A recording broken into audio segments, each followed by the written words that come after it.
with Chief Meteorologist Dylan Robichaud. Welcome back. Let's pivot from talking about the weather to talking about what we call teleconnections. And with this, we're talking about a quick update on El Nino. So here's what we're looking at right now. We have a very strong El Nino.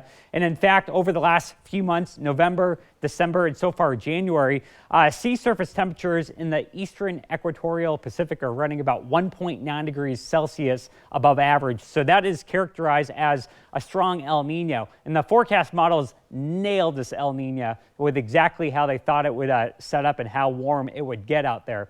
Now, as we look at the next few months going into late spring, so we just covered the fact that sea surface temps are about 1.9 degrees Celsius above average.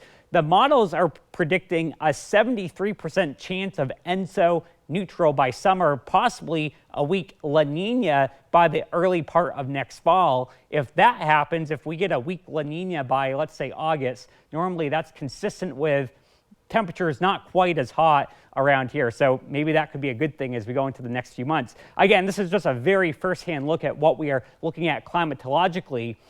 This is the El Nino forecast. And again, each one of these lines represents a computer model. And notice how every single model is predicting by May or June, we're going to be down here, which is ENSO neutral. And then down here by early next fall, possibly looking at a weak La Nina. So again, we'll see what happens with that. But hopefully next summer won't be quite as unbearable as the past few summers.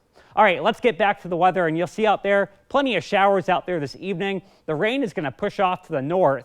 Friday is your one dry day. I would capitalize on the dry weather tomorrow because let's be real, I don't know when we see it again. And oh, by the way, if you see that big round disc in the sky, that is the sun. I think we do see it at some point tomorrow. I think we punch a few holes in the clouds.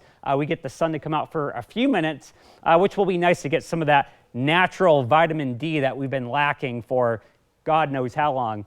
By Saturday, we wake up dry. Saturday afternoon, you're looking at 5 p.m. The showers are back on our doorstep.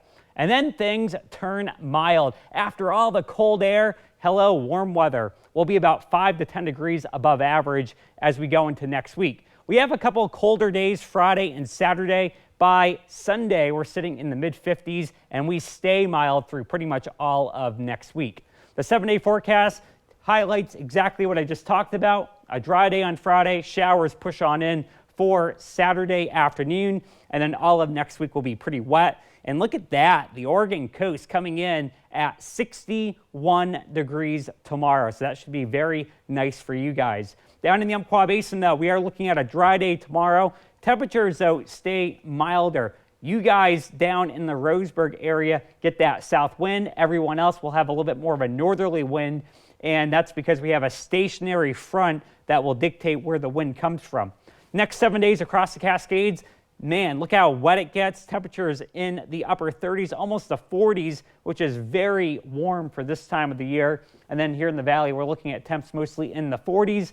And then we're going to be warming it up towards next week. 55 on Tuesday. Nighttime lows, for the most part, stay north of 40 degrees. We'll be looking at a very cloudy, typical January forecast. Is a pretty big difference compared to what we've been seeing the last couple days. It's so,